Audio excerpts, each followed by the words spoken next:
Regional education ministers are in the capital for a major conference. The event, spearheaded by the Organization of American States, is designed to address issues impacting the social well-being of member countries. Clint Watson tells us more. For many of them, it appears as though the decks are stacked against them. Whether it's poverty, special needs, or challenges in behavior and learning, they make up the most vulnerable of our students.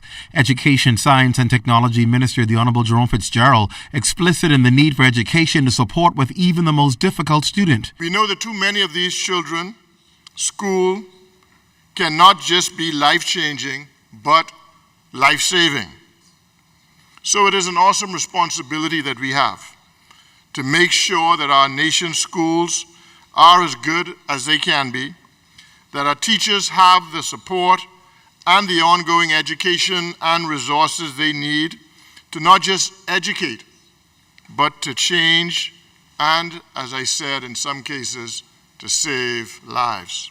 Secretary General of the Organization of the American States, His Excellency Luis Almagro, agrees. He says although progress in education has been made over the years, the poverty rate in Latin American and Caribbean countries continues to be high at 29%, the most unequal region in the world. The Secretary General suggests poverty and inequality, among other things, impedes social mobility, lowers the quality of life. It's a view endorsed by Vice President of the World Bank, His Excellency Jorge Familia. A recent study by the Inter-American Development Bank estimates that the poorer students in our region are 2 years behind the richest in terms of performance.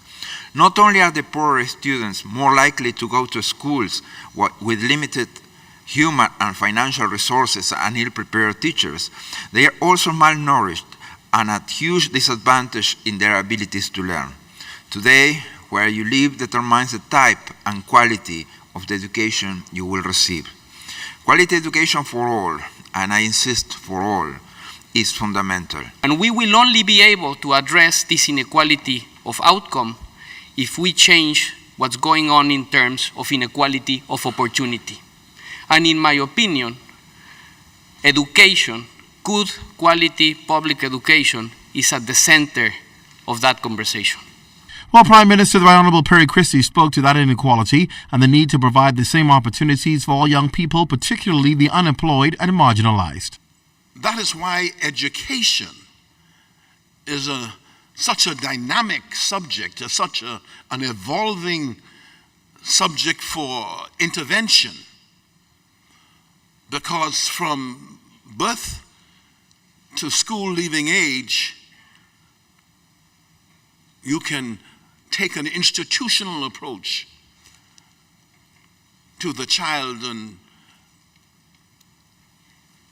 bring in all of the considerations that one can to build policy in dealing with them. And with the paradigm shift taking place in education, Prime Minister Christie believes the world is catching up to what the Bahamas has already experienced, and that is a revolution in education. He believes that the plans and programs that are in place can be used as a model for the region. Clint Watson, ZNS Network News.